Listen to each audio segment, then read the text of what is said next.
Have you been feeling a little torn lately with this certain friendship that you have with a girlfriend? Have you been friends since childhood or since college? And here you are now in your mid to late 30s, early 40s, and you're like, wow, I don't know that this friendship is serving me well anymore, or that this friendship in me is serving her well anymore. But I don't know how to break up with my friend because I don't want to hurt her feelings.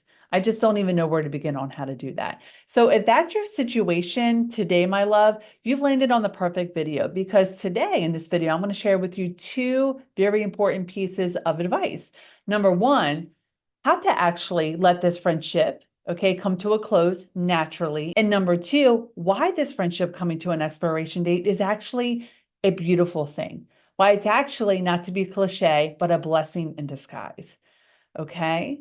Now, before we dive in, I just want to introduce myself in the event you're brand new. My name is Nikki McMillan. I'm a life and relationship coach. And if you are new to my channel, thank you so much for coming back. I hope you're taking away so much value from the videos that I do. All right. So let's go ahead and dive in. Number one, here's the thing. My God, it is very normal that as time goes on, okay, we enter new chapters of our life that the friend that you've had since childhood or college, you guys aren't going to continue to have things in common.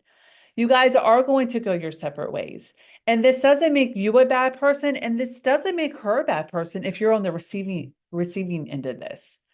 Okay, it just means that you are two totally different people now, and you only have so much bandwidth, I would say, to accommodate all of these relationships and friendships in your life. You know, it's really interesting, and I've noticed this a lot in my own life, definitely since I became a mother 2 years ago, is that my bandwidth for certain relationships in my life it's like it's not as big as it used to be before I was a mother. So now I'm very selective in who I invest my time, not just like my physical time, but my emotional time, energy, and mental time and energy into. So you can do this too. All right. You definitely deserve to no longer betray yourself or walk on eggshells or be a people pleaser. Not at this point in time in your life. Not if you're, in your 30s, 40s, and definitely older. You don't have time for that. Okay. So here's the thing. As time goes on, as life changes for you, for her, or you don't have much interest in common anymore, that's okay. I mean, you don't have to deliberately come out and tell your friend. I mean, you can, but a very natural way to let this friendship come to a close is to just don't be as available as much as you maybe were or have been in the past.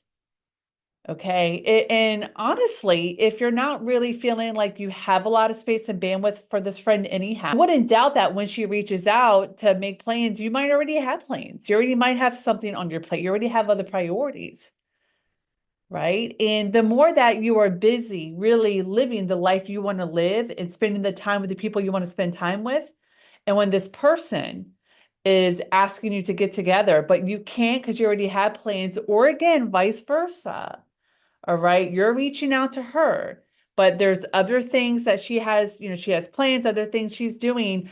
I really feel like at some point she'll get the point and you will get the point that, okay, I'm not as high priority in her life anymore. Because I understand she's in a different chapter and a different phase, right? And you understand that you were in a different chapter and different phase.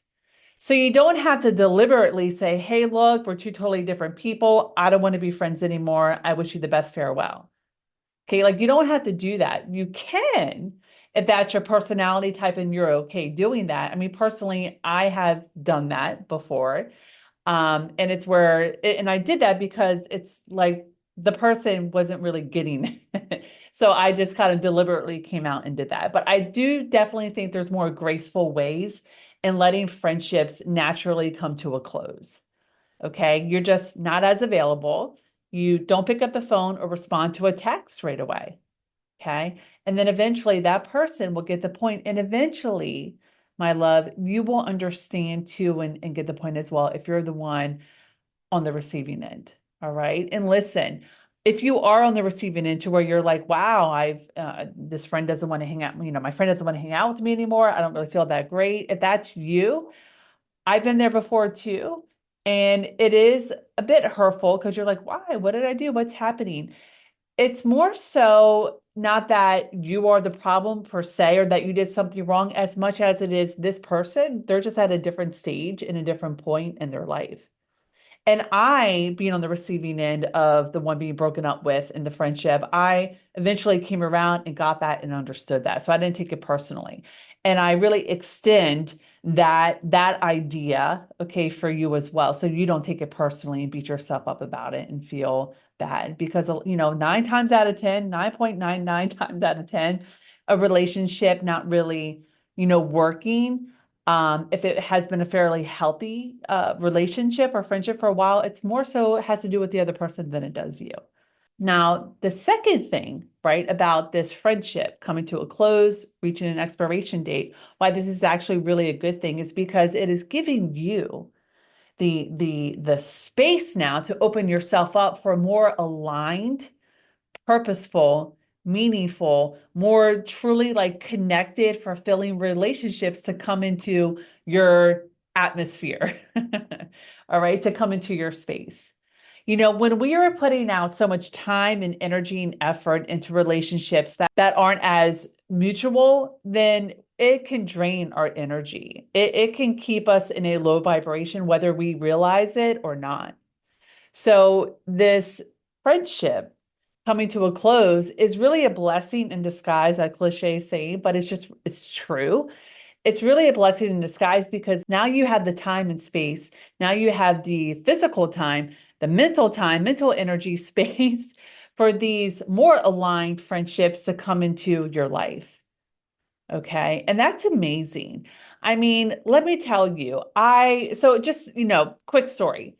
I'm going to go back to embarking on my motherhood journey 2 years ago. It was very important for me to build a community of other mothers who were, you know, as pregnant as I was and giving birth right around the same time.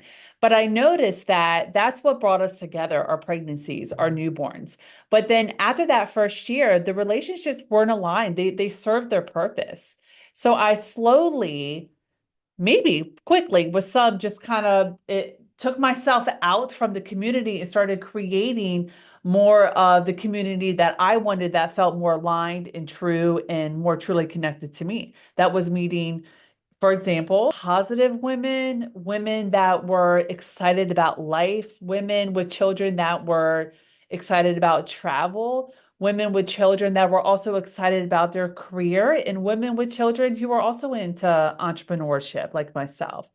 Like I couldn't have met those women, some of them my friends today, and that I continue to invest time and energy in going to meetup groups and getting into circles where I can find these women like this, mothers who are ambitious and want to continue living life on their terms and doing all these exciting things. Like I couldn't be able to do this if I stayed friends with the people who didn't share a similar mindset as me. It was kind of keeping me held back a bit.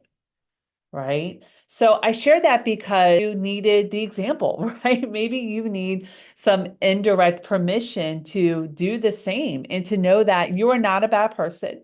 You are not ungrateful.